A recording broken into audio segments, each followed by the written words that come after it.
los llamados del líder opositor Juan Guaidó a los venezolanos para que rechacen al régimen del presidente Nicolás Maduro están escuchándose en todo el mundo, pero el declarado presidente interino está pasando más trabajos para expresar su mensaje dentro del país ante la fuerte censura que aplica el chavismo.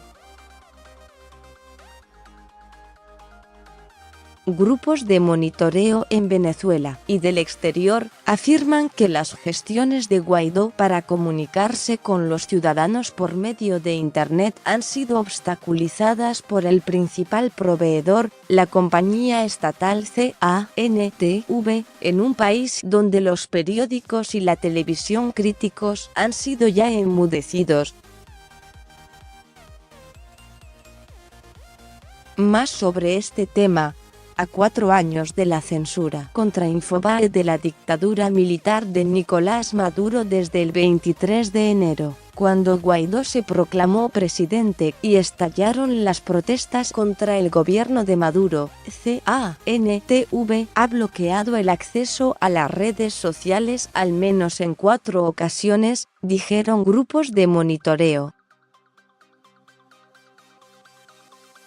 Esas interrupciones han coincidido con acontecimientos políticos significativos, incluyendo una protesta la semana pasada en la que participaron miles de personas y un discurso el 27 de enero que Guaidó transmitió en vivo vía Periscope, para convocar a más protestas y llamar a las Fuerzas Armadas a restarle respaldo a Maduro.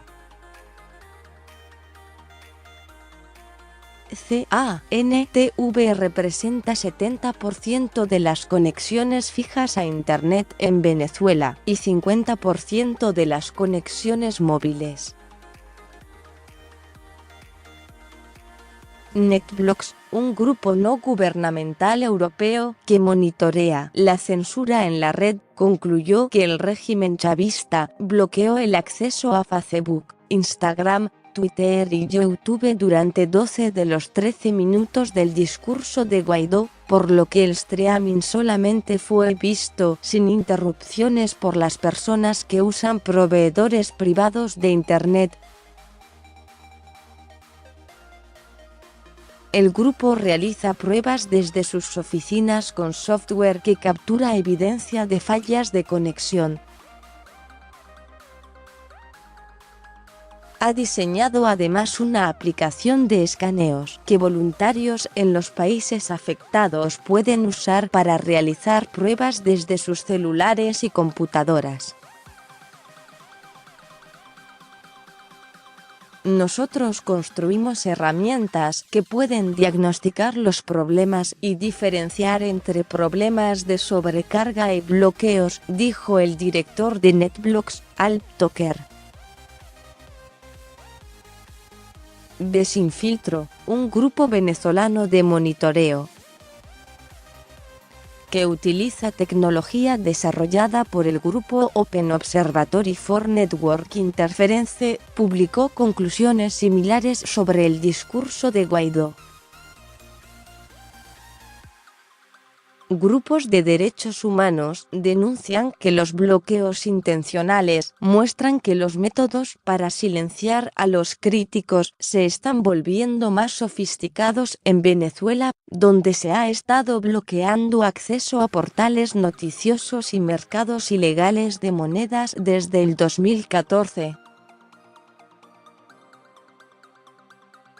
El director de Desinfiltro, Andrés Azpurúa, indicó que, aunque los proveedores de Internet restringían previamente el acceso a portales por medio de una técnica conocida como bloqueo de DNS, han evolucionado métodos que permiten interrupciones justo a tiempo durante diferentes fases de la conexión de una computadora a portales, lo que hace más difícil que los administradores de sitio los evadan.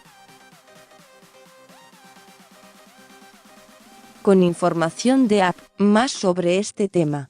El régimen de Nicolás Maduro detiene y expulsa a periodistas en un intento por mantener el poder. La CIP exigió al régimen chavista que respete el libre ejercicio del periodismo en Venezuela.